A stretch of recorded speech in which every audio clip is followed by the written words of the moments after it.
marrow with him that day. We who tried to help bind it with him, to bathe it in nutrients so he could sleep and persist, for we were of his politia. Yet he asked to be accompanied by others that day. At the time, we thought it a slight, but he trailed off.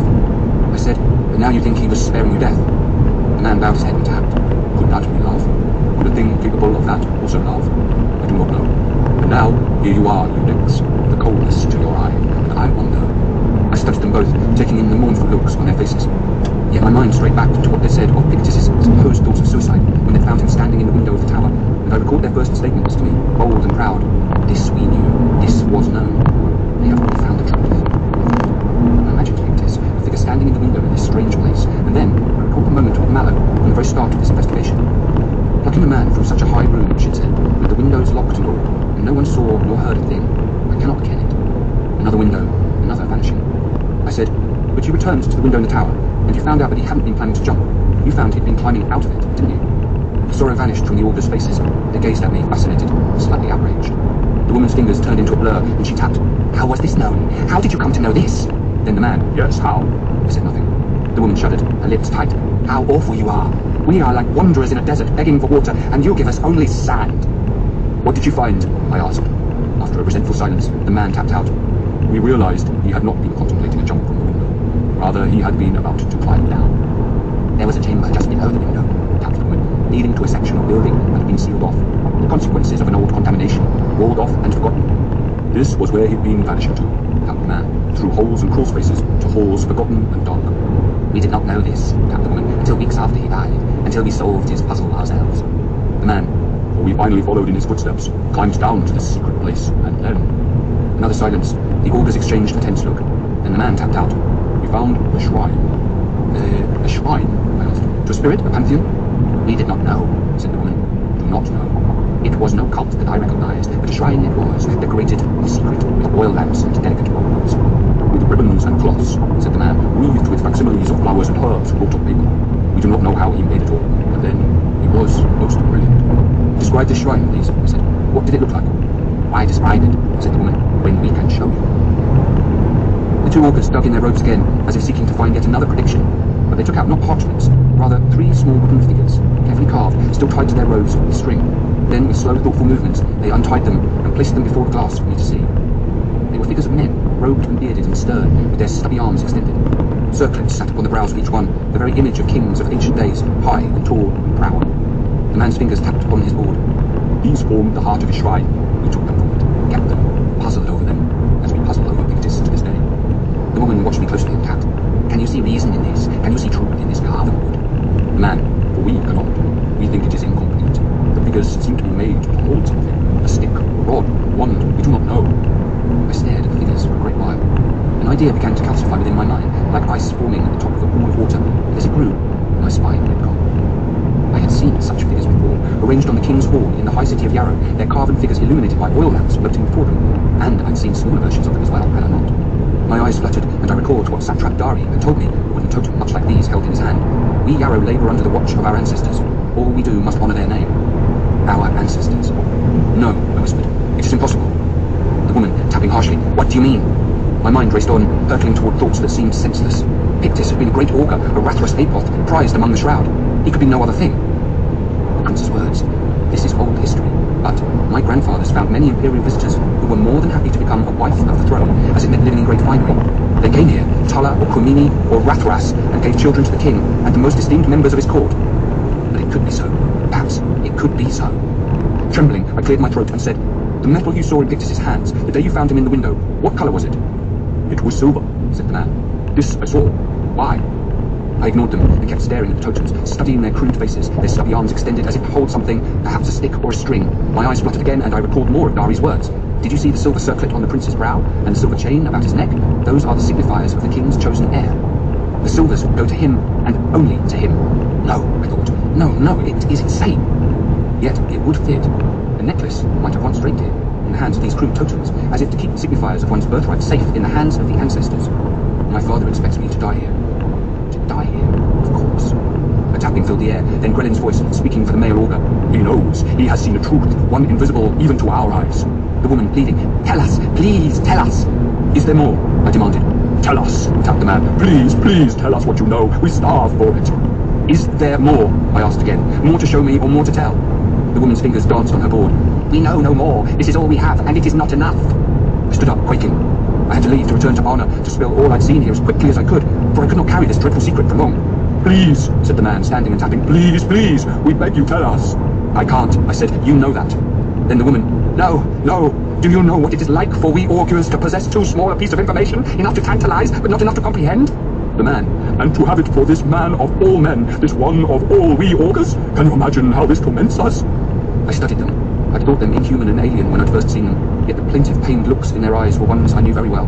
I'd seen such sights often in my work, among those who grieved the dead and the missing, still human and helpless, and still so full of hurt. I can say no more than you already know, I said. Sooners Pictus lived a story while he was among you. In doing this, I believe he harmed not only you, but himself as well.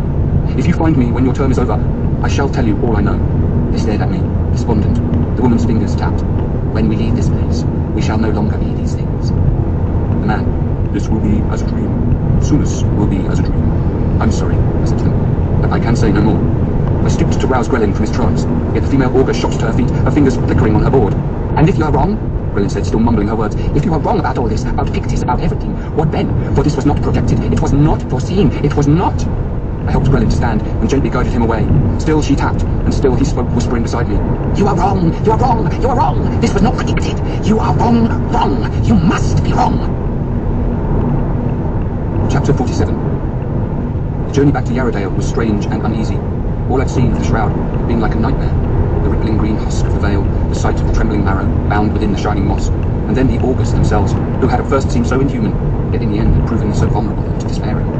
And then there was the truth I'd spied in that awful place, which boiled in my mind like a hot ball of iron, dropped into a cooling bucket. I had to be rid of it, for otherwise it might burn me up. Once ashore, Grelin and I were led to yet another Apoth observation chamber, and washed and cleaned again, and then plied with many blockly lava of different colours. I grimaced as they pulled the horrid things from me. I still had not healed from my first blockly, and Sanctum only knew how long the new ones would persist. It took some hours for me to pass my tests, but pass them I did, while Grelin was rushed away to recuperate from the effects of the augury. I asked one of the Apoths to thank him for his service, and wish him well, then hurried to dress as they processed my release. The door opened before me, and I rushed outside. Then I stopped. Mallow stood across the street from me, bound in her red cloak, arms crossed. You alive? She called. I am, I said. You're not sprouting horns or drawing grass out your ears or dripping fluid from any bits of you? I am not. Good. She crossed the lane to me. Then I shall risk the airs about you to tell you ill tidings, for the prince has sent us a message. She looked me in the eye, her face as grim as I'd ever seen it. Dari is gone. Gone? Pictus has killed him as well? No, said Mallow slowly. Not that. Rather, he has fled in the night, after grabbing a sizable chunk of the Yarrow treasury from the king's pockets too. I gaped at her, trying to make sense of this. Dari? So, he was Pictus's contact within the court, said Mallow. Yes, so we think. Dari was the one coordinating with him and Gorgas, and now he's run? So it seems, said Mallow. She grinned cheerlessly. Makes sense, as he was the fucker managing all the diplomatic meetings, and he of course was already willing to betray his realm by indulging in Karras' double dealings. Perhaps we should have seen it sooner. But Gorgas' murder rattled him. As it should have. If Pictus really is killing off all his old allies, and if he's so clever that a citadel full of armed guards can't stop him, I'd wish to flee in the night too. I sighed and pinched the bridge of my nose. And do we have a guess where he might have gone? The prince's folk have no fucking idea. We are told that Dari has fled so quickly and thoroughly that it is clear he planned his flight for some time, and ensured he is difficult to track. The amount of money he stole is apparently so great that the prince is now nothing short of despondent. Dodd has even pledged permission to let us pursue him deep into the realm. Anna thinks on how best to do this, but wishes to wait for you. I hope you have better news for us. No, said Huskily. No, I do not. Then let us go to her. She waits in the night office. Perhaps she has a miracle in her pocket and can stab a hole in these black clouds for us. I sat among the blooms of Thelonai's office, hunched and shivering as I clutched a cup of tea, recounting to them all I'd seen within the shroud. Thelonai stood at the windows, facing away, while Mallow lurked behind a clutch of coiled vines, like a predator stalking its prey. Only Anna moved, sitting hunched before the wall of flowers, rocking back and forth. Yet even in such a colourful place, the sight of her made my blood cool. She seemed thinner and gaunter than ever, as if she was so burdened with thought that her body burned up its sustenance faster than she could replenish it. When I finished, there was a silence. Then Mallow said, "By gods, they let you see it. They truly let you see the marrow." "Yes," murmured Thelonai. "What a privilege that must have been. One even I myself not experienced." I glanced at Anna, who had stopped moving. It seemed Mallow and Thelonai had not grasped my revelation. I wondered if I had been mad for thinking. There was another disturbing throttle click from Anna's throat, and she shifted on her pillow. "I am most fixated by the shroud itself, a thing so terribly unnatural, bred and formed to survive all the cruelties nature throws at us. It is most grotesquely imperial, in a way." Her pale fingers crawled over her knees. "Yet I am even less surprised now to find that my theories of Pictus prove true. Even he was broken by dwelling in that strange place, enough to reveal a great secret of himself." She turned her blindfolded face to Mallow. "For I do, said Mallow. They almost sound like ancestor problems of Yarrow. But I can't fathom why an augur would ever wish to... Arna's blindfolded face swiveled to me. Din? Yes, Mom? You've already put it together, haven't you? Just as the augur said. I somewhat think so, Mom. Then out with it. Speak, child. Again, I gulped, feeling like the words swilling in my mouth were howling me mad. I think Pictus, or the man who came to the shroud claiming to be Pictus, Mom. Yes. Heard Arna. I think he is not Rathras at all, he said. I think he is Yarrow. And not just Yarrow, I think he is a child of the Yarrow court. Perhaps a child of King Lalaka himself. That, or he believes himself to be these things. There was a silence, broken only by the afternoon breeze sweeping across the shore outside. Belle and I turned to stare at me, her mouth hanging open in shock. What? Said Bella, astonished. That is not possible, said Belle and I. No, I surmise the same, said Arna mildly. And I, for one, am tempted to conclude that it is more than belief. I think Sumus Pictus is the child of the dead king of Yarrow, and I think he has known this for all his life. What? No, said Mallow. That's the maddest thing I'd ever heard. Surely he just happened to keep these ancestral totems of the Yarrow regent? Asked Arna. Happened to build a shrine to their kings in secret? Happened to perpetrate an attack on the Shroud? Happened to assist the High City in undermining the Empire for the past 2 years? No. That is all too much coincidence for me. No, said Belle and I faintly. Still, I cannot. Think, all of you, said Arna. Long have we wondered how Pictus seemed to possess such a mastery over Yarrow culture. How does he know the language of the court? How does he know about the High City at all, when most Imperials are utterly ignorant of it? The answer, though improbable, is simple. Pictus is part of the culture because he is the child of the king. For the thing he cherished most was a piece of jewellery, yes, a silver necklace, just like those given to countless princes before him. That just can't be so, cried Mallow. There already is a prince of Yarrow. Though we know he is a weak fool, Prince Kamak is the one and only prince of the realm. True, but it is what Pictus believes that matters, said Arna, and I think he believed he was heir, the true prince, living in secret. I still cannot accept this, said Belle and I. It is sheer insanity. Is it? Said Arna coyly. The king has over 200 children. Chance alone suggests it's possible for some of them to wind up in very unusual places, yes? But we check all of our earpods most rigorously, cried Belle and I. How could we not have learned this man was Yarrow? He's not just of Rathras folk, he is from Rathras. How could he have fabricated his entire history and performed well enough in his duties to get placed on the Shroud? I think the answer there is that much of his history was not fabricated. Arna answered. Dear, when I reviewed the files on Pictus, I mentioned a note about his birth year. Kindly recount it for me. My eyes quivered, and I quoted in her own accent. The only unusual thing I saw was a note from a Rathras registrar stating he thought the boy's birth year was inaccurate, for he seemed far older than the listed birth year. Mallow shuddered. How strange it is to hear speech come from your lips. And you both see what it suggests, do you not? Asked Arna. For I believe when he was born to his Rathras mother in the High City, Pictus was taken away, probably by his mother or the king's servants, and formally registered in the Rathras canton. That accounts for the confusion over his birth year. And I think there, in that distant place, he was raised to be two things at once. A hard-working, brilliant student in the school of Apos who could pass as a Rathras native, and then, when he was with his intimate family, he was a secret prince of a faraway, wondrous realm, whose kingly father awaited his return. Each night they poured enchanting stories in his ears, and he forged the whole of his being for one purpose. She touched her tongue. I did say at the start of our search that he seemed like a man on a mission, yet even I did not expect this. But what mission could this have been? Asked Belle and I. Why make one's entire life into this story? Though I did not mean to, I found myself reciting something Dari had said to me, muttering, "The children and relations of the king are mere tools to his ancestry. If the king asked us to throw down our lives, we would do so." Arna tipped her head to me. Thank you, Din. But there it is. I believe his father, the king, plotted this long ago. A plot to place a Yarrow loyalist deep within the Empire's workings here, with the eventual goal of sabotaging the Shroud itself. He would use one of his own children to stab at its heart, like marring the heartwood of a great tree. With this act, he would damage the Empire most terribly and unravel its influence over his kingdom. She raised her blindfolded eyes to the ceiling. It was, I think, a suicidal mission. Pictus himself said his father expected him to die on the Shroud after all. Yet perhaps his will failed him, for he saved not only those he loved, but his own life. Perhaps that sentimental impulse is what saved the Shroud as well. Yet I wonder, Mum, why did Dari appear ignorant of this, Mum? I asked. We know now he was Pictus's agent, and we also know he was practically running the realm. Surely he would have discovered this plot.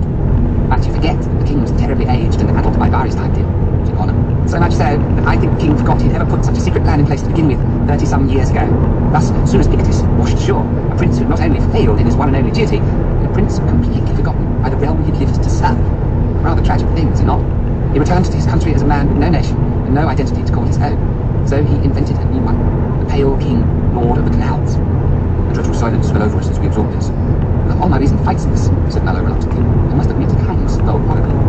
But even if we know this mad truth, said Belle and I, how should it help us now? We do not know where Pictus is, nor where we can find those stolen reagents that can bring down the Shroud. Yet there is one person remaining in mind, said Arna. Satrap Dari. He knows much that I wish to know. But do you have any clue where he might be?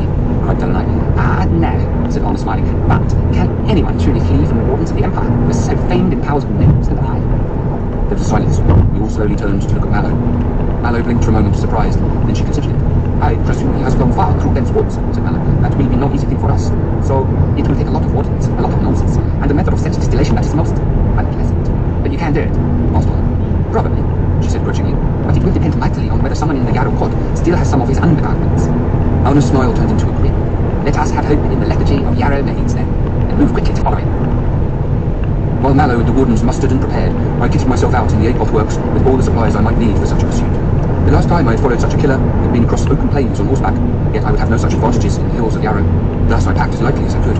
Rum, healing draughts, water, augmentations to aid my thirst or energy, and last, the standard issue imperial knife and my sword. I also shed myself of my traditional blue cloak, and garbed myself in blacks and greys, and tied down every metal buckle and clasp to ensure that it made no sound, and would catch no moonlight in the trees. It was a queer thing to transform myself in such a fashion, no longer an instrument of justice, but rather stealth and violence. I have one other gift for you, boy, said Hana's voice as I finished. I glanced up and saw Thelonai leading her toward me, one pale hand trailing on the wall. Again I tried to ignore how worn Hana looked. It just seemed a parasite within her innards, feasting upon her from the inside. Yes, Mom, I answered. Not reagent, nor arm, but vice, she said. She managed a weary grin. For I think the Commander Prefecto and I have found a way to identify Pictus, one that cannot mislead you. Truly, I said, surprised. If so, that is tremendous luck, Mom. Luck has no damn part of it, child, Hana snapped. This prize took great work and much reading. Lay your right arm, Din. Show it to Thelonai here. I did so, though I cringed as I raised the sleeve, as my arm was now pained with several more Blockley welts. Do they persist? Demanded Honor. Are the Blockley wounds there upon him, Thelonai? They are, said Thelonai. I admit you may be right, Delabra. What's this about, Mom? I asked. Thelonai cleared her throat and looked at me hard. When Blockleys were first created by the Apoth Skull, they were not intended as a mechanism for testing blood for contagion. Rather, we planned them as a method of transfusion, for the Blockley fly does not actually digest blood. They do not break it down like you or I would our sustenance. That is why they are so useful as contagion tests to begin with. Rather, their systems first alter the blood with a venom, so that it can be directly integrated into their own bodies. They convert it, in other words, which is why we hoped we could make them useful transfusion mechanisms, for not all folk have the same kind of blood within them. We theorized that if we could drain the Blockley of its altered blood and place this blood within a new body, then the venom still within the sample would help convert it again, so it could reside within a new host. However, this never worked for very obvious reasons. Because Blockleys are an accursed pain in the arse, said Honor, grinning. Again, true, sighed Thelonai. Blockleys could only transfer minuscule amounts of blood, and the welts they leave behind were too painful, and worse, they are most resistant to healing grafts. Thus, we abandoned it. But recall now, Din, said Honor. Recall what the Medica Tangis said would happen if you left a Blockley attached to you for too long. My eyes fluttered, and I summoned the comment. This is an altered, unnatural creature, created for this one purpose. It can't survive in the wild anymore. It can't even eat properly. If I let it go long enough, it'll actually start leaking your own blood back into you. I paused as the memory left me and murmured, back into you. Mom, yes, said Honor, giddy. Are you suggesting that this is how Pictus got into the treasury vault and used so many blood rights he could not possibly have possessed? Correct, she sang. It's quite simple, is it not? Pictus, being both a genius and an Apoth, saw a way to cleverly misuse the horrid little things. He stole a crate of them from an Apoth barge, stuck countless larvae on Sejedo, let them drink their fill, then stuck them on his own body. He left them there long enough so that they leaked Sejedo's blood into him, and that allowed him to just walk into the vault like he belonged there. And that is why Sejedo's body was so clearly marred, I whispered, eyes fluttering. I recalled the sight of the curious wound, a circular section of skin excised from flesh on the back of the torso, about the size of a talent coin. He had a patch of skin removed, shorn away on the back shoulder. You think he was... Yes, said Honor. I think he, so cautious and ever wary, had done this to the body because he did not want us to know how he had taken the blood rights from Sejedo, because the little bastards leave a stubborn, visible trace behind. So if you, Signum Cole, in your pursuit of Dari, happen to find a soul you suspect to be Pictus, said Thelonai, then the way to confirm it is to see if this man has Blockley welts upon his body in many hidden places. Dozens of them, said Honor. 40 or 50 or more. He is quite literally a marked man, in other words. One scrawny hand reached out and grasped me firmly by the shoulder. Here is your path now, child. First, you pursue Dari. Question him, for we must find either Pictus or the stolen reagents. By achieving either, all our threats shall be ended. Of course not. Good. Next, Pictus may be close to Dari, but if you do not find him on your search, you must return to the High City and seek a man with many Blockley welts upon his flesh, for no matter what face that man wears, he is surely as soon as Pictus himself. Do not tarry, go immediately, for you cannot give him time to scry our movements and slip away. Do you comprehend this? I bowed. I do, Mum. Then go, and make haste. Do not be slow to strike him down if you think you must, for he has proven a wily thing. Her fingers released me. Again, a throttle flick emanated from the base of her throat. Perhaps too wily to take alive. Chapter 48. The King's Hall of Yarrow was a ghost of a place compared to when I'd seen it last. All its torches and bonfires were dark, and its many passageways seemed far emptier.